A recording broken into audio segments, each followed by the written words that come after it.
And Stojakovic had Jackson. Oh, what a pass! Sa buong 78 seasons ng NBA, ay hindi matatangging sandamakmak ng malulupit na pasa na ang ating natunghayan.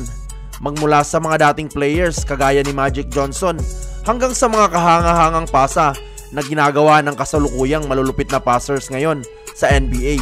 Kaya naman sa video natin ngayong araw mga idol ay sabay-sabay nating balikan ang 10 pinakamalulupit at makalaglag pangang pasa sa kasaysayan ng NBA.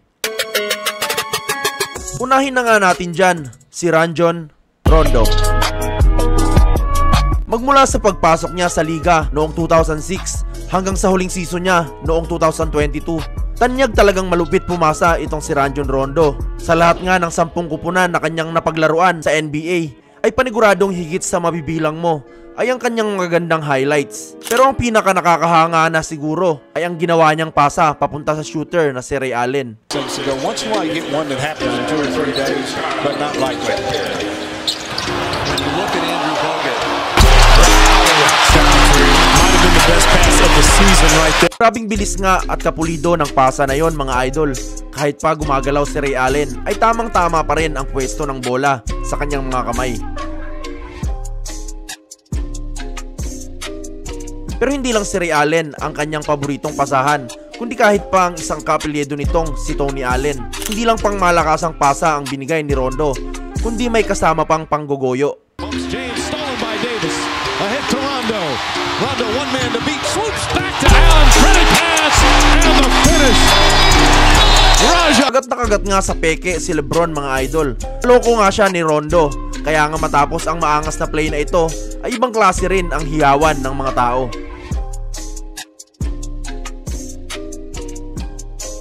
Ngayon naman ay dadako na tayo kay Derrick Rose. Kanyang prime ay wala na sigurong tatapat pa sa grabing talon ni Derrick Rose. Para nga kasi itong nagkakape sa ere at talagang salpak kung salpak kahit pa may sumabay sa kanya.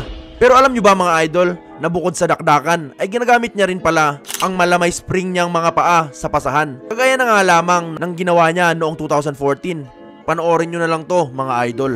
On 5-second difference, shot clock 2. Game left, now it's clock to 5. Inside for Joakim Noah. You see him get up in the air and hang, deciding who to pass. Dahil nga sa ginawang ito ni Rose ay libreng-libre talaga sa ilalim si Joakim Noah at wala nang nagawa ang depensa sa kanya.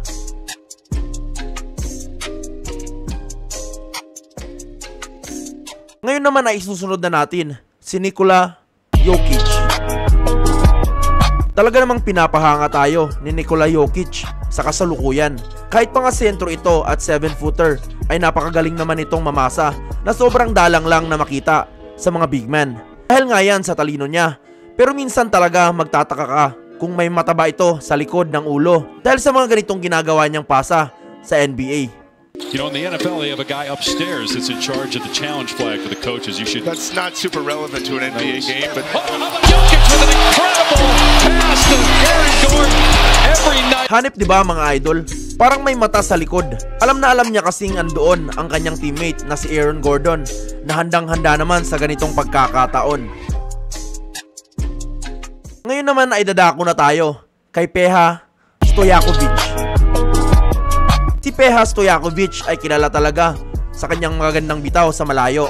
Kung usapang shooting at shooting lamang talaga ay lalaban si Peja dating dyan. Pero hindi lang pala sa malalayong tira niya nagagamit ang matamis na bitaw kundi pati sa distansyang pasahan. Matapos niya kasing makuha ang bola sa pangit na pasa ay ganito bigla ang kanyang ginawa. And Stojakovic had Jackson. Oh, what a pass! Sobrang hirap nga niyan mga idol. Paniguradong ang magagaling na point guards ay alam na mahirap ang puwersa mula sa ganyang pasa. Ngayon naman ay isusunod na natin si DeMar DeRozan. Sa laban ng Bulls kontra sa Milwaukee, naging pangit at walang pupuntahan ang play nila para sana matapiasan ang lamang ng kalaban. Passes, White, 3, Umikot pa nga siya bago ipasa habang nakatalikod mga idol. Ibang klaseng assist. Ngayon naman ay dadako na tayo kay Magic Johnson.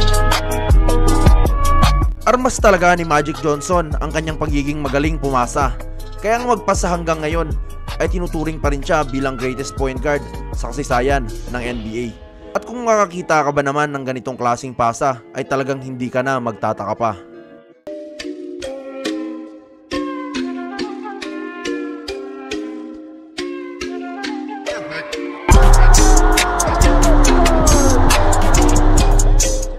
Showtime talaga si Magic Johnson sa kanyang kalakasan mga idol. Di lang basta pang normalan ang batuhan. Ngayon naman ay isusunod na natin si Kobe Bryant. Tinawag mang bakaw o ayaw mamasa sa kanyang paglalaro sa NBA. Paminsan-minsan ay handa namang mamigay si Black Mamba. At hindi lang ito basta-basta simpleng pasa. Kagaya na lamang ito. Buki, inside of 7 to play. At 95-90 juice. Behind his back, on a spin. Whoa! And the slam! He'll go to the line looking to play. The crowd was... Spin behind the back pa nga mga idol. Pero hindi rin naman matatanggi na hanip din ang ginawang poster ng kanyang kampi. Mas lalo pa nga niyang binigyang laman ang pangmalupitang pasa ni Black Mamba.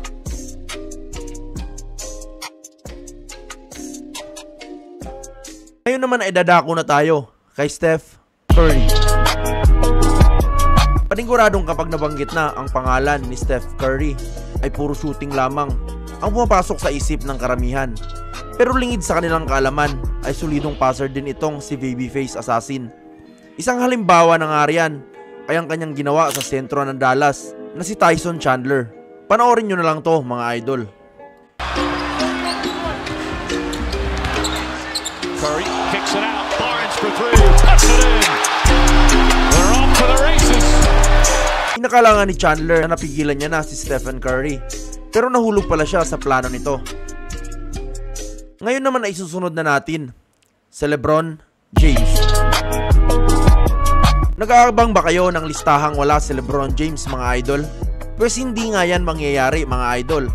Dahil may entry ngang muli si LeBron James sa ating video.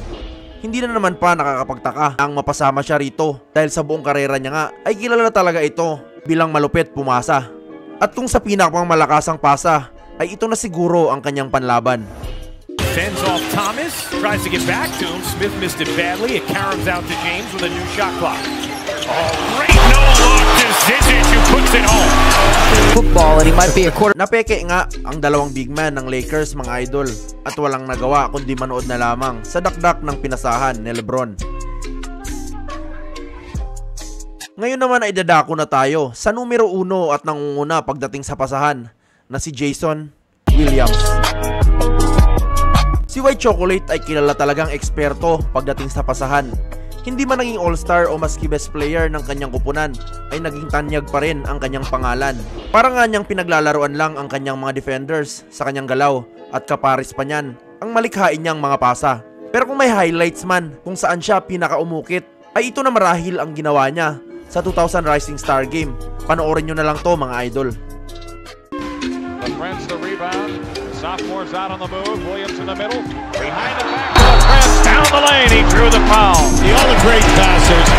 Sa bilis nga ng pangyayari ay sa replay pa na pagtanto ng lahat ang kanyang ginawa. Elbow pass nga ang kanilang nasaksihan na sa kasaysayan ng NBA ay hindi pa nagagawa. Hindi pa nga dyan natatapos mga idol dahil bukod pa sa kanyang iconic na elbow pass ay may isa pa siyang pangmalakasang pasa. 58-54. Oh, what a pass!